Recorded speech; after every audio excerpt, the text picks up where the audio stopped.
making friends. Well, hear him out. If he's really onto something, we could open a booth at Comic-Con, make a fortune.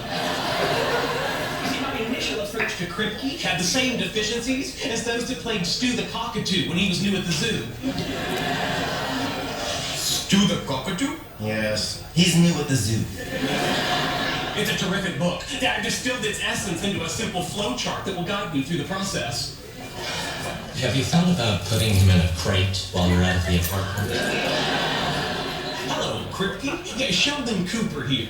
It occurred to me that you hadn't returned any of my calls because I hadn't offered any concrete suggestions for pursuing our friendship. Yeah, perhaps the two of us might share a meal together.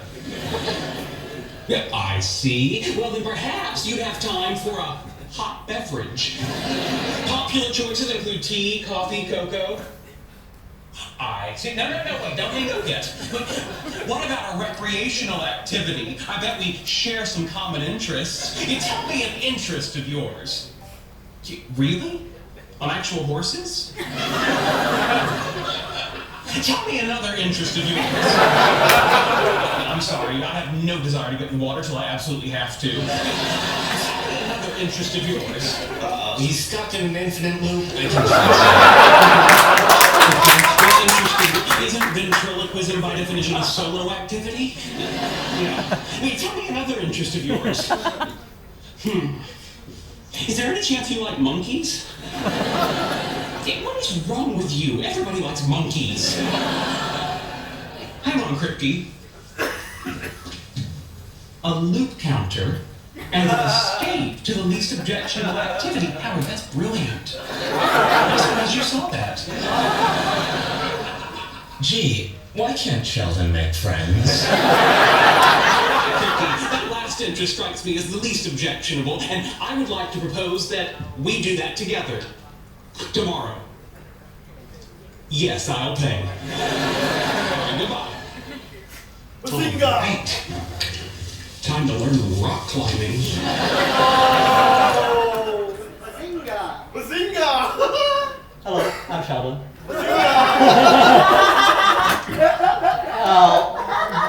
As I can tell, it's like I'm a shy introvert, probably a bit socially awkward, so to speak. So if you have seen me a year ago in webcam, in this room, I'm pretty much a wallflower blending among you guys. So just imagine me sitting in the middle and you can't see me at all. So it's like, and I totally fail at icebreakers where it's like, this is that's me. Now, throughout my involvement in webcam, it's like, I wouldn't have fathomed that I would take on a role that's way bigger than myself. It's like totally different direction than I expected. I ended up forming small little groups, small little tribes of people who share an ambition, wanting to live their greatest lives. So it's like, you can see over here, it's like there's like 5 activities that I've organized thus far. And to be honest, it's like I agreed to organize all this pretty much on a whim, on an impulse. It's like, oh yeah, you want to start a mastermind group? Okay, I can do that. But it's like, I don't know, it's like the whole experience is like it's beyond my wildest imagination of what really small groups can really bring. It's like when you put a bunch of diverse people in a group, what will happen from it? It's like the results are totally amazing. Let me just go through the list of stuff that has happened like throughout the 3 months I've organized these groups. It's like that people start to get really motivated, they really hustle, they try to work harder to achieve their goals. They make bolder career decisions and to enrich their lives. It's like they dare to make voices heard within their cubicle car farm where it's almost like all grey and no, my manager doesn't let me do that. Screw you! And it's like, at the same time, it's like they dare to take on freelancing tasks they never dared to take on before. It's like, no, my job is very tough. After that, it's like you can see them toughening up, try to make more money in the process. They dare to take risks to leave a job they hate to a job they love. I mean, they really seriously take a lot of courage, and honestly, it's exactly because it's like the group itself, they support each other, try to feed on each other's energy and everything. So it's like, and the most interesting thing is that 2 startups which are currently in the making between the group members wouldn't have happened if we didn't band them together in such a setting. So it's like, think about it. I believe that we are now part of a bigger social movement, that the power of small groups and tribes band people together, helping each other out and enrich lives in process. I believe all of us have something to contribute in during these kind of collaborations. So my mission over here right now, giving this talk, is to try to get introverts out of their caves, get to know strangers, band them together, and make things happen. So with such a dream in mind, I present you the introvert's guide to building a tribe.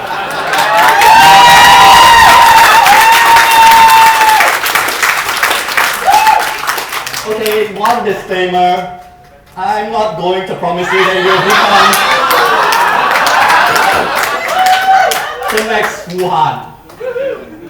But trust me, it's going to change your life forever. Take my word for it.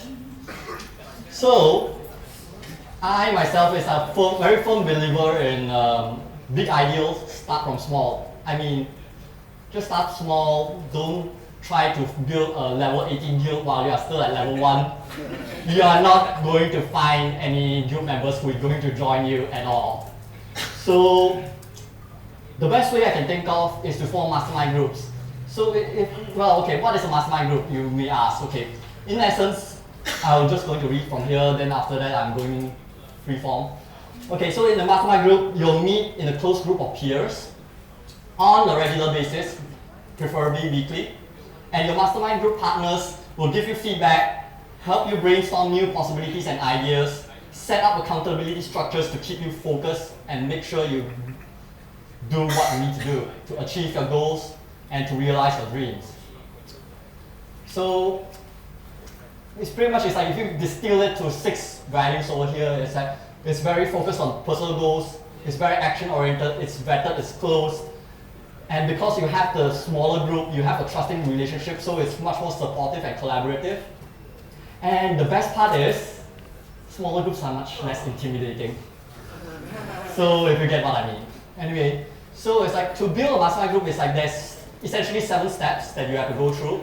None of which is rocket science, but there's like, as you follow this through each step, it's pretty much a very structured way in building the next webcam, hopefully. Step 1, have online friends.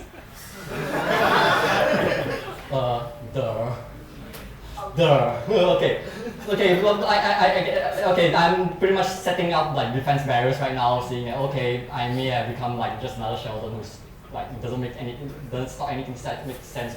But the thing about why you need to make like, it's like you need to build up like online relationships and everything, because you want people to want to meet you. You need to sell yourself to say that, okay, I'm a rockstar programmer, or I'm a really smart business people who can really take your idea, break it down, and tell you what's the concrete steps. You need to establish your own value. That's the point. You need to get people interested in you before you can actually say, oh, I want to organize a mastermind group. Who wants to join? If you don't establish that value up front, you're not going to get anybody. In fact, that's probably the first mistake I made when I organized my first meetup, actually, where I sit there, one person, and crickets all around. So take that to heart. Step number 1, most critical. Step number 2, herd cats.